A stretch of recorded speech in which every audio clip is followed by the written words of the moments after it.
Assalamualaikum everyone. I hope you all are doing very well. So welcome back to Study Studio by लारे बारजू। आज का हमारा topic है human physiology. अब इसमें हम एक ही वीडियो में सारे जो इम्पोर्टेंट एमसीक्यूज हैं जो रिपीट हुए हैं और ह्यूमन बॉडी के हवाले से इम्पोर्टेंट है वो सारे हम डिस्कस करेंगे।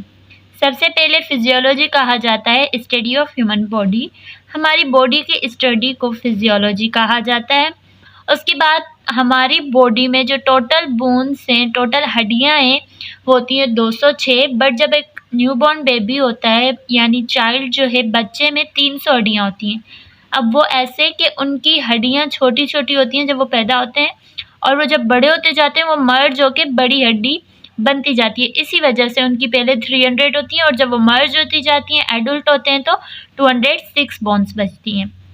तो उसके बाद आते हैं हमारे अंदर जो मसल्स हैं वो 629 है। बट ये एग्जैक्ट फिगर नहीं है, बिकॉज कहीं पे 639 भी है और कहीं पे 600 प्लस भी है, तो ये एग्जैक्ट फिगर नहीं है। बट अगर आपके पास एमसीक्यूज में आ जाता है तो वहाँ क्या करना है, आप लोगों ने 600 प्लस वाले को टिक करना है। अगर एग्जैक्ट फिगर दी हुई है 629 तो आप लोगों ने ऐसे टिक करना है, अदरवाइज वो आपको 600 की सीरीज़ में एक साथ नहीं देंगे। यानी अगर एक 600 वाली दे दी, एक 5 वाली, 4, 8, इस तरह, तो आप लोगों ने 600 में जो हो उसी को टिक करना है। हमारे अंदर जो रिब केज है उसके टोटल पेयर्स होते हैं 12 और वो नंबर में टोटल होती हैं 24। अब 12 पेयर को हम जब डबल करेंगे तो वो 24 होती हैं और वह इस तरीके से होती हैं। ठीक है, इधर से भी टोटल पेयर्स 12 और वो नंबर में 24। देन हमारी आती है हमारी बॉडी का जो लार्ज ऑर्गन है वो है लिवर, यानी इनर ऑर्गन की बात हो रही है। और जो एक्सटर्नल ऑर्गन है वो लार्ज है हमारा स्किन। अगर आता है largest organ of the body तो आप स्किन को करेंगे, बट जब अगर मेंशन होगा largest inner organ of the body then आप लोगों ने लिवर को करना है।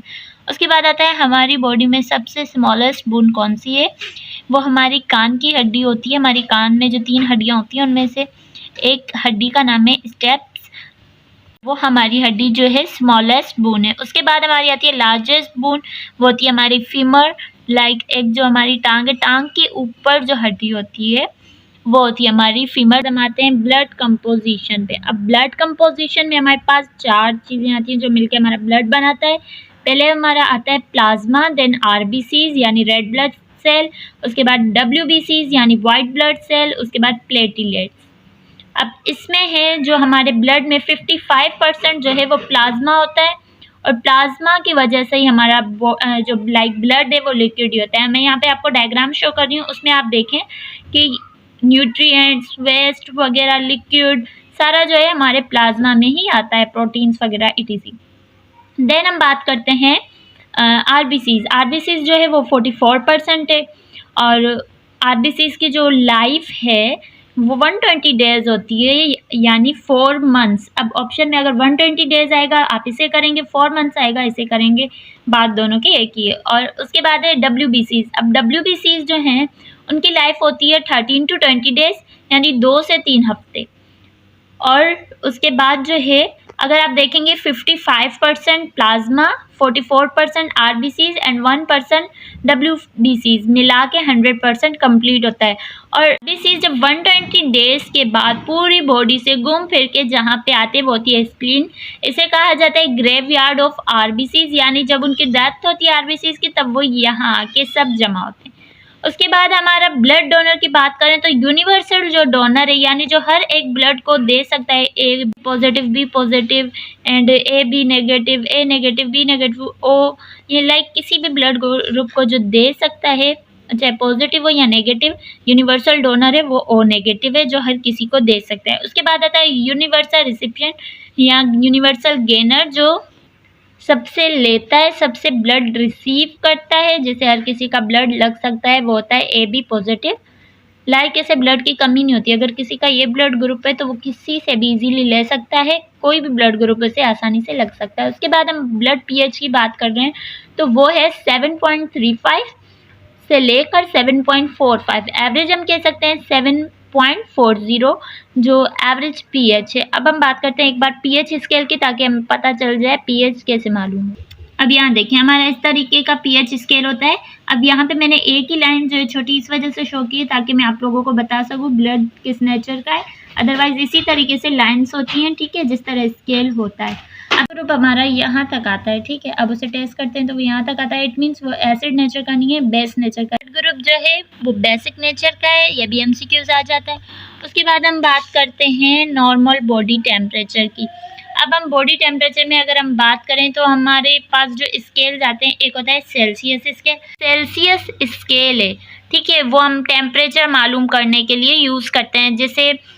जैसे अभी समर है तो समर में कितनी गर्मी होती है वो हमें सेल्सियस में पता चलता है। अगर आप नेट पे भी सर्च करेंगे, गूगल करके देखें तो आपके पास सेल्सियस में टेम्परेचर आएगा। और उसके बाद जो फ़ारेनहाइट स्केल है ये डॉक्टर्स का होता है, लाइक जो से हम अपना बुखार वगैरह का टेम्परेचर चेक करते हैं, ठीक है। अब फ़ारेनहाइट में हमारा 98.6 नॉर्मल बॉडी टेम्परेचर है और सेल्सियस में 37 सेल्सियस जो है हमारा नॉर्मल टेम्परेचर है। उसके बाद करते हैं हम हार्ट की। अब हमारे दिल के अंदर जो है 4 चैम्बर्स होते हैं। मैं आपको डायग्राम शो कर देती हूँ, आप डायग्राम में भी देख लें। देखें यहाँ पे हमारे जो ऊपर के 2 लाइक हार्ट के चैम्बर्स हैं उन्हें कहा जाता है आर्ट्रियम और जो नीचे है वो वेंट्रिकल। अब देखें यहाँ पे 4 है। अब एक होता है लेफ्ट, एक होता है राइट। जो लेफ्ट पे है वो लेफ्ट आर्ट्रियम और जो राइट पे है वो राइट। इसी तरह नीचे के भी, ठीक है। ये 4 चैम्बर्स हैं, ये एमसीक्यूज पास में था। अब आता है मेल और फीमेल के हार्ट की, यानी उनके दिल की साइज़। अब फीमेल का जो साइज़ है दिल का वो है 230 ग्राम से लेके 280 ग्राम तक, और जो मेल का है वो जहाँ पे फीमेल का ख़त्म हो रहा है यानी 280 से स्टार्ट होके 340 ग्राम तक जाता है, ठीक है। अब हम बात करते हैं स्मॉल इंटेस्टाइन और लार्ज इंटेस्टाइन। हमारे जो न्यूट्रिएंट्स वगैरह हैं वो एब्जॉर्ब होते हैं स्मॉल इंटेस्टाइन में। अब स्मॉल इंटेस्टाइन जो है उसकी साइज़ होती है 6 मीटर से लेकर 7 मीटर्स। अब कहीं पे 6 मीटर लिखी हुई थी, कहीं पे 7 मीटर। अगर फीट में देखें तो 20 to 22 फीट जो है इसकी साइज़ है, ठीक है। अब लार्ज इंटेस्टाइन की बात करें तो वो 1.5 मीटर से लेके और 5 फीट, अगर फीट में बात करें तो 5 फीट, वरना 1.5 मीटर, कहीं पे 1.6 मीटर भी था। सो ये इनकी जो है साइज़ है। बट अब देखें जो स्मॉल इंटेस्टाइन है वो हमारे पास साइज़ में बड़ी है, लाइक 6 मीटर, और जो लार्ज इंटेस्टाइन है वो हमारे पास साइज़ में बहुत छोटी है, उसके मुकाबले 1.5 मीटर। स्मॉल और लार्ज इंटेस्टाइन के एग्जांपल में ये दोनों देख लेते हैं। अब देखें जो लार्ज इंटेस्टाइन है वो हमारी इस तरीके से चौड़ी होती है, इस वजह से उसे लार्ज इंटेस्टाइन कहा जाता है, और जो स्मॉल इंटेस्टाइन होती है वो इसी तरीके से पतली होती है, इसी वजह से स्मॉल इंटेस्टाइन कहा जाता है। अब ये था इनमें डिफरेंट, वरना लेंथ में जो है स्मॉल इंटेस्टाइन बड़ी होती है, लार्ज इंटेस्टाइन छोटी होती है। अब आते हैं हम ब्रेन पे। ब्रेन के जो है हमारे पास पार्ट आ जाते हैं सेरिब्लम और मेडुला ऑब्लंगेटा।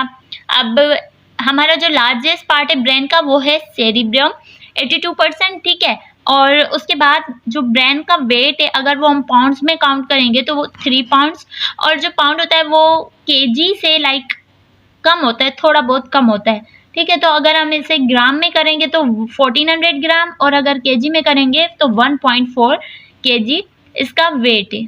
ये था आज का हमारा टॉपिक। अगर आपको कहीं भी कन्फ्यूजन हो, कोई भी कन्फ्यूजन हो, तो आप लोग सवाल पूछ सकते हैं। Thank you very much. I hope कि आप लोगों को सारा क्लियर हो गया होगा, बट अगर फिर भी कन्फ्यूजन हो तो आप पूछ लीजिएगा।